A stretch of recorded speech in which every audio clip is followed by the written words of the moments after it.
አንባቢ ሚስት ያለክ ወንድ የእውነት በጣም እድለኛ ወንድ ነው። አንዱ ንባብ ራሱ አንዳንድ ቦታ ላይ ትንሽ አስተዋይ እንድትሆን ያደርጋል። አንባቢ ባል ያለሽ ሴት የእውነት እድለኛ ሴት ነሽ። ንባቡ ራሱ አይምሮን፣ ስሜቱን፣ ሰውነቱን የማሳደግ እውቀቱን የማሳደግ አቅሙ በጣም ከፍ ያለ፣ ራስን ለማሳደግ ሰው ከሚጠቀማቸው ነገሮች አንዱ ንባብ ነው። የእውነት እስኪ ሚስት አንባቢ ነች? እኔ ከነ አካቴ መጽሐፍ የሚባል በህይወት ዘመን አንድ መጽሐፍ አንብቤ ጨርሼ አላቅም ምትል ሴት አለች። በዛው መጠን ደግሞ በህይወት ዘመኑ በ50 ዓመት ጉዞ ውስጥ አንድ መጽሐፍ አንብቦ ጨርሶ የማያውቅ ሰው አለ። እስኪ ባለቤትሽ የንባብ ባህል አለው? ኮሜንት ላይ አስቀምጡልኝ። ሚስት የንባብ ባህል አላት? እስኪ አስተያየት ኮሜንት ላይ አስቀምጡልኝ። በዛው መጠን ደግሞ በተቻላችሁ መጠን የእውነት ሴት ልጅ ራስሽን ማሳደግ የምትፈልጊ ከሆነ የመጽሐፍ ማንበብ ልማድ ይኖርሽ። አንባቢ ሴትና አንባቢ ያልሆኑ ሴቶች እኩል አይደለም።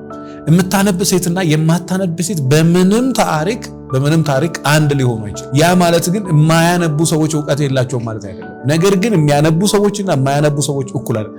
የሚያነቡ ሰዎች እየተነበቡ ይኖራሉ። ቢሞቱ እንኳን እነሱ እየተነበቡ ይኖራሉ። እና አንባቢ ሴት አስተዋይ ናት። የንባብ ባህላቸው ምን ያህል ነው? እስኪ ሴቶች ይህንን ኮመንት ላይ አስቀምጡልኝ። ባለቤትሽ ያነባል ወይ? ፍቅረኛ ታነባለች ወይ? ይህን ኮመንት ላይ አስቀምጡልኝ። አንብባችሁ አንድ ነገር ማግኘት ከፈለጋችሁ ደግሞ 200 ችግር 200 መፍትሄንና የተዳራኪ መጽሐፍን አንብቡ። 09774050 ላይ ደውሉ። አመሰግናለሁ።